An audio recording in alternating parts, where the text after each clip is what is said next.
America Venezuela વચ્ચે તણાવ હવે યુદ્ધમાં પરિવર્તિત થઈ શકે છે। અમેરિકાના રાષ્ટ્રપતિ ડોનાલ્ડ ટ્રમ્પે વેનેઝુએલાના રાષ્ટ્રપતિ નિકોલાસ માદુરોને જાહેર અને ખાનગી બંને રીતે સ્પષ્ટ ચેતવણી આપી છે કે શાંતિપૂર્વક ક્રિસમસ સુધીમાં સત્તા છોડો અથવા અમેરિકી સૈન્ય કાર્યવાહી માટે તૈયાર રહો। આ ચેતવણી 22 નવેમ્બરે થયેલી એક ગુપ્ત હોટલાઇન કોલ દરમિયાન આપવામાં આવી હતી, જેની વિગતો હવે વોલ સ્ટ્રીટ જર્નલે ખુલ્લી પાડી છે। રિપોર્ટ અનુસાર ટ્રમ્પે માદુરોને કહ્યું કે તેમની પાસે સરળ અને મુશ્કેલ બંને માર્ગ છે। તેમને આમાંથી એક પસંદ કરવાનું છે, કોઈ અન્ય વિકલ્પ નથી। વિકલ્પોમાં કોઈ અન્ય દેશની રાજધાની સુધી ભાગી જવા માટે સુરક્ષિત માર્ગ પણ શામેલ છે, પરંતુ વાત અહીંથી નથી અટકી।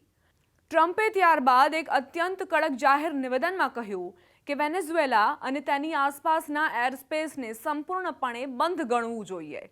કાયદાકીય રીતે ટ્રમ્પ કોઈ અન્ય દેશનું એરસ્પેસ બંધ નથી કરી શકતા, તેમ છતાં એરલાઇન્સને સંબોધિત આ ચેતવણીએ આખી એવિએશન ઇન્ડસ્ટ્રીને હલાવી નાખી।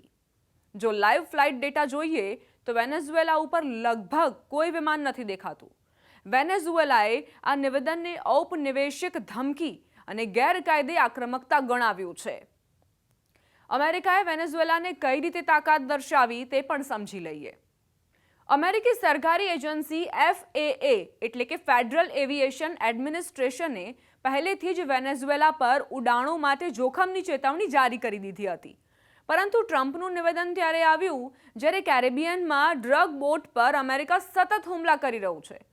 અમેરિકાએ અગાઉના મહિનાઓમાં કેરેબિયન અને પેસિફિકમાં કથિત ડ્રગ બોટ્સ પર 20 કરતાં વધુ હુમલા કર્યા છે, જેમાં 80થી વધુ લોકો માર્યા ગયા છે।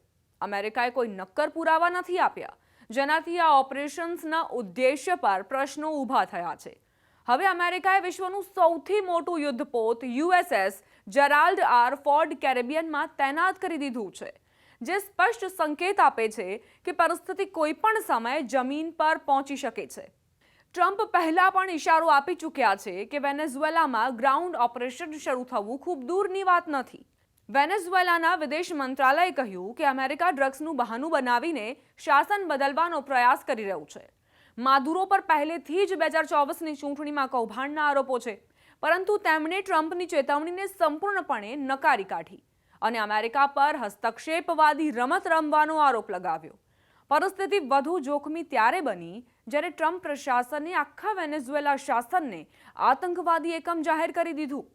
આ પગલું અમેરિકી એજન્સીઓને સૈન્ય અને કાયદાકીય કાર્યવાહી માટે સૌથી વ્યાપક અધિકાર આપી દે છે। અમેરિકાનો સંદેશ અત્યંત સ્પષ્ટ છે, માદુરોને ડિસેમ્બરના અંત સુધીમાં સત્તા છોડવી પડશે। તેમને ક્યુબા, રશિયા કે કોઈ મિત્ર દેશમાં સુરક્ષિત એક્ઝિટ ઓફર કરાઈ છે, તેમજ મર્યાદિત વિદેશી અસેટ્સ સુધી પ્રવેશ પણ અપાયો છે। જો તેમણે ઇનકાર કર્યો તો અમેરિકા અઠવાડિયાઓમાં સત્તા પરિવર્તનવાળું ઓપરેશન લોન્ચ કરશે। માદુરોએ અત્યાર સુધી આ ઓફરને નકારી કાઢી છે। બીજી તરફ જમીન પર પરિસ્થિતિ કેવી છે તે પ્રશ્નનો પણ જવાબ આપી દઈએ। વેનેઝુએલાનું ઇંધણ સ્ટોક 18% પર પહોંચી ગયું છે। એરસ્પેસ લગભગ ઠપ છે।